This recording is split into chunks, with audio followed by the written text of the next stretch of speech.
చెప్పాలి అంబేద్కర్ పై అవమానించినటువంటి అమిత్ షా వెంటనే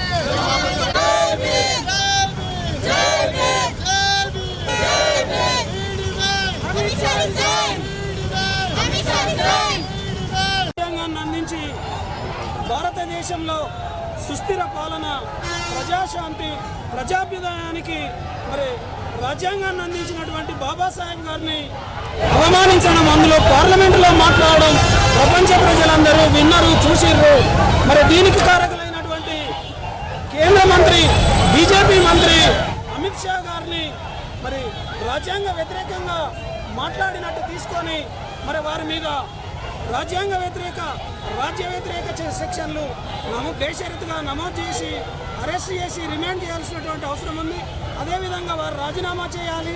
వారు రాజీనామా చేయకపోతే మరి కేంద్ర క్యాబినెట్ ప్రాతినిధ్యం వహిస్తున్నటువంటి ప్రధానమంత్రి గారు వారిని బర్తరఫ్ చేయాల్సిందిగా దేశంలో ఉన్నటువంటి 150 కోట్ల ప్రజల తరఫున, మరి ప్రజాస్వామ్యవాదుల తరఫున, ప్రపంచ దేశాలు ఉన్నటువంటి ప్రజాస్వామ్యవాదుల తరఫున డిమాండ్ చేస్తున్నాం.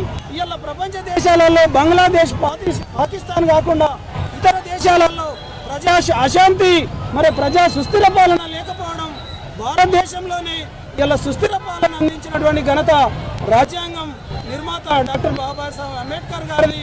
మరి వారి భవిష్యత్ దృష్టి, దూరదృష్టి మూలాన్ని ఇలా భారతదేశ ప్రజలు సుఖశాంతులతో మరి అభివృద్ధి పదంలో నడుస్తున్నారు. ఇంకా అభివృద్ధి కావాల్సినటువంటి అవసరం ఉంది. మరి ఇది భారతదేశ రాజ్యాంగ నిర్మాత అంబేద్కర్ను అవమానించడం అంటే మరి భారత ప్రజలను అవమానించినట్టే. వారిని బేషరతుగా వారు రాజీనామా చేయాలి, లేదంటే ప్రధానమంత్రి బర్తరఫ్ చేయాలి.